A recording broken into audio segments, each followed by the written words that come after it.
या दस्तावेज एक पत्थर के नीचे छिपा देता है, लेकिन उसे जरा भी अंदाजा नहीं था कि उसी जगह पहले से दुश्मन की खुफिया एजेंसी ने जाल बिछा रखा है।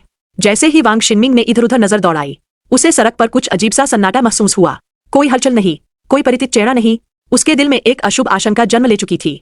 वह तुरंत वहां से निकल जाना चाहता था, लेकिन तभी चारों तरफ से हथियारबंद एजेंट निकल आए और उसे घेर लिया। अचानक सामने आए इस दृश्य को देखकर वांग शिनमिंग सन्न रह गया।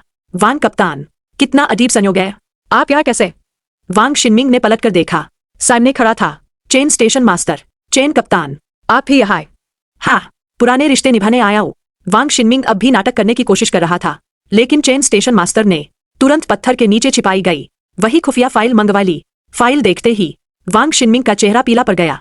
वह घबराकर कहने लगा, यह कोई गलतफहमी है। गलतफहमी? कहीं ये मत कहना कि यह कोई प्रेम पत्र है जो तुमने कोल्ड एरोप्लान की सूची कम्युनिस्टों को भेजने के लिए लिखा था।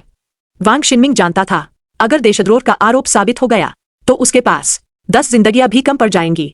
इसी डर में उसने अचानक पिस्तौल निकाल ली और चिल्लाकर बोला, मुझे फंसाया गया है। ये सब लिन शाओचेंग की साजिश है। मरने से पहले किसी और को भी साथ ले जाना चाहते हो?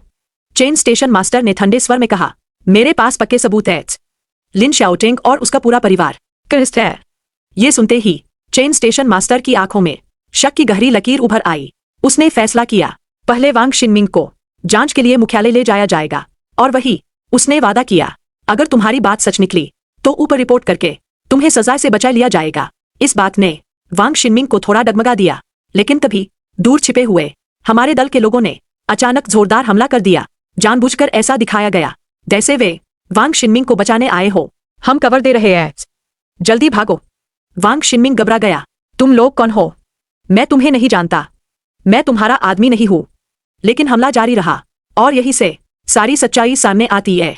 असल में ये सब हमारी पार्टी द्वारा रचा गया एक बेहद चालाक चाल था, क्योंकि कुओमिंतान की हार तय देखकर चालाक वांग शिनमिंग कोल्ड एरोप्लान के बदले हमसे सौदा करना चाहता था, ताकि युद्ध के बाद खुद को बचा सके। हमने उसकी चाल को ही उसके खिलाफ मोड़ दिया। उसे एक नकली गद्दार बनाकर बलि का बकरा बना दिया गया। इससे लिन शाओचेंग की मुश्किल भी हल हुई और चेन स्टेशन मास्टर के हाथों उस खूंखार वांग शिनमिंग का अंत भी। लेकिन मरते वांग शिनमिंग की बातें चेन स्टेशन मास्टर के मन में लिन शाओचेंग को लेकर शक छोड़ गई, क्योंकि वांग शिनमिंग कभी भी वह असली गुप्त एजेंट नहीं लगा जिसकी वे बरसों से तलाश कर रहे थे। इसी शक को परखने के लिए चेन स्टेशन मास्टर ने लिन शाओचेंग को एक नया काम सौंपा। अगर गद्दार है तो उन्हें पकड़ो, सिर्फ बोलो मत, सबूत दिखाओ। लेकिन वे एक बात भूल गए, वांग शिनमिंग द्वारा बताए गए गवार यांग लीबो पहले भी लिन शाओचेंग के भाई को बचाने के दौरान मौजूद था। वह सीधे गुप्त विभाग पहुंचा, लेकिन अगले ही दिन लिन शाओचेंग को एक रहस्यमयी खत मिला। खत खोलते ही उसकी आंखें फटी की फटी रह गई। अंदर यांग लीबो की लाश की तस्वीर थी। उसे मार दिया गया था। सबको लगा ये दुश्मन की हरकत है, लेकिन सच्चाई ये थी कि गुप्त विभाग का प्रमुख भालू नाम का अधिकारी असल में हमारी पार्टी का सबसे गहरा जासूस था। Code name cobra. कुछ दिनों बाद सोंग हुआईझेन को एक नया मिशन दिया गया। किसी भी कीमत पर कोल्ड एरोप्लान की पूरी जानकारी चाहिए। मजबूर होकर उसने फिर से जिनजे की मदद ली।